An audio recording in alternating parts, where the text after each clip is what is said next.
Ну, вначале это мы просто познакомились как бы в один день там с теробороной, они там ездили в поселке. Мы обменялись номерами телефонами. Я был как разведчик, то есть меня просили информацию рассказывать, что где как, какая техника и в каком количестве она направляется, в какую сторону, в какие поселки. Вот, тогда еще был интернет, и это можно было делать. Я отправлял сначала просто человеку, который от теробороны, а потом отправлял в штаб.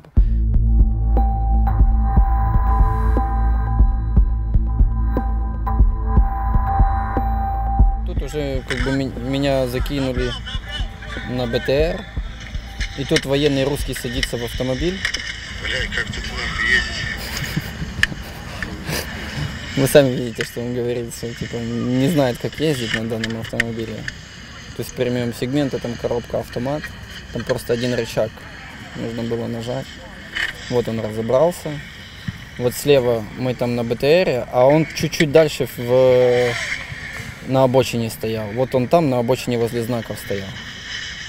Ну вот с самого начала, когда меня вот скинули с БТР, то есть первые там 10 минут плена, на меня накинулись где-то человек, вот так вот окружили 10 на одного, на меня, на 10 на Сергея. Да, разорвали на мне футболку и посмотрели татуировки-то, ты нацик, нацик, на что я начал реагировать, и я не знаю, я говорю, я не нацик, я не знаю, что это такое, и сразу принудительно, то есть меня ударили, вот, сначала как бы в висок, потом в челюсть.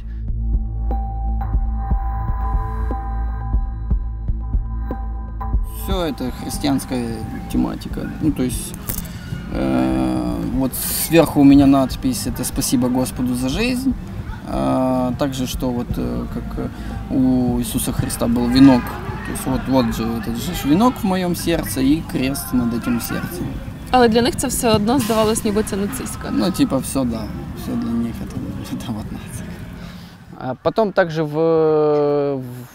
когда вот я на какой-то новый отдел там пришел, вот в военную полицию, или же там к сотрудникам СИЗО, сразу самое первое, или там фотографии в СИЗО, вот как я только зашел, они такие, ну, мат за перемат, типа, йо, и начали фотографировать. Они даже отдельные записывают листок, как сведения, что вот на левом локте звезда, на правом локте звезда. Также на левой руке 2 тигра. Потом эту часть они рассказали, что есть там свечи, там, допустим, спидометр, поршень, амортизатор. То есть они прям вот каждый. Одно то, что вот надписи это не спрашивали. Также они сказали, что на левом плече у меня вот человек в форме, ну, там, черепа. Если посмотреть там на моих видео, то есть больше татуировка похожа на меня была. То есть я такой же был, ну, там, волосатый сверху и бородатый снизу. А череп просто мне понравилось. Ну, вообще просто в Инстаграме увидели и такие, о, смотри, это я. Такая Даша, типа, ну, а у них конкретно нету, они просто спрашивают, вот, что означает то. Ну, в основном, типа, один раз у меня острая реакция была это на черепа, потому что они, ну, вот в форме типа, они такие, о, вот Бендера там. Я такой, вы что, типа, больные? Что означает Бандера? Говорю, вы хоть знаете? Говорю, я сам лично украинец, не знаю, что такое Бандера. А вы говорите, что это Бандера. Ну, общий срок пребывания в плену был 34 дня. То есть 2 дня здесь на Украине меня держали в яме связанном. Потом вертолетом перенаправили в Россию, и там я был 32 дня. Здесь психологически первые 2 дня очень тяжело было, потому что, ну, ты в яме, ты думаешь, что это твой гроб.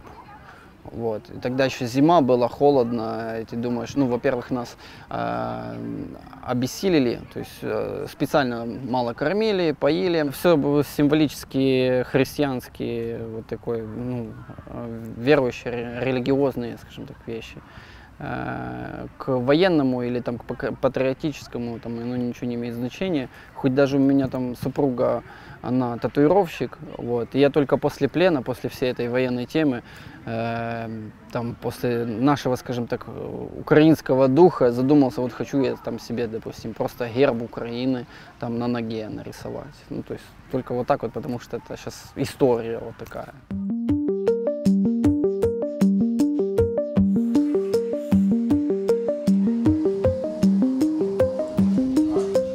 Перш за все, це татуювання за донати ЗСУ.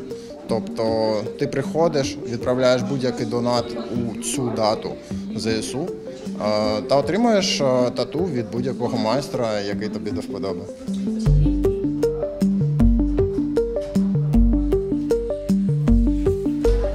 Тому що я народжений в місті Луганськ, котре окуповано з 2014 року, та я вважаю, що це моя місія.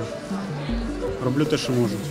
Була дівчина з Білорусі, котра переїхала під час вторгнення та вступила до лав одного з добровольчих батальйонів та набила собі смерть москалям. Отак радикально.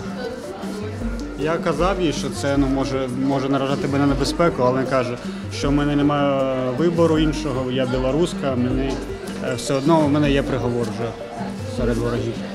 Патріотичний козак, так.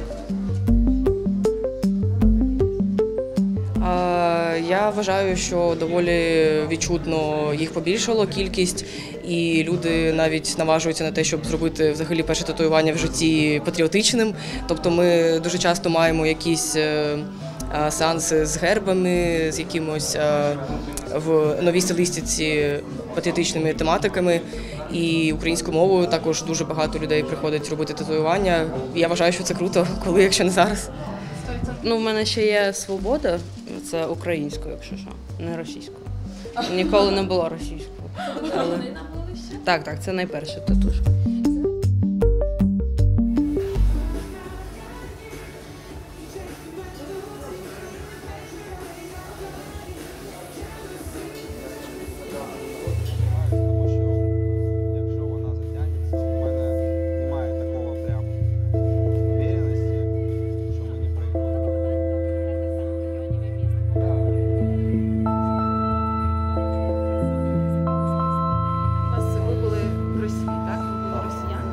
Ну да, но я уже вот именно до аэропорта я успел побывать в иловайских событиях в батальоне Донбасса, а потом, когда его вывели в Днепропетровскую область, я спросил, а где самая горячая точка?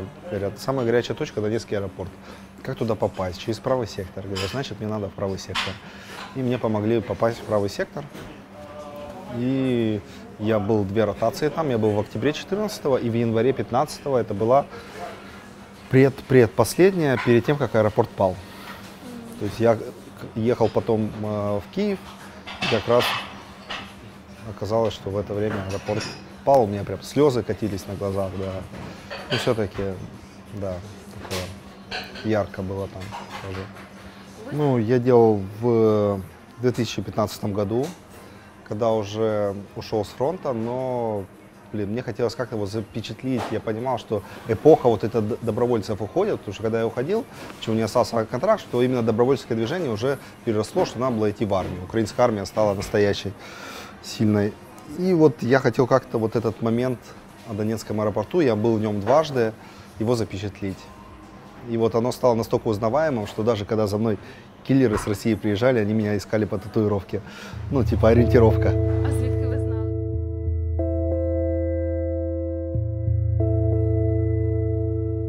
Ну, с первых суток я позвонил своему там, командиру, который мы воевали тогда еще в правом секторе.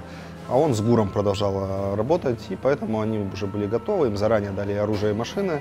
И меня забрали в первые же сутки на войну. И мы уже были в Буча-Гостомель уже 24 числа, да, в районе аэропорта Гостомельского. И потом Буча, и потом уже Ирпень. И в Ирпене я ровно через месяц, 24 марта, был уже ранен. Был ближний контакт, бой, там с русскими встретились.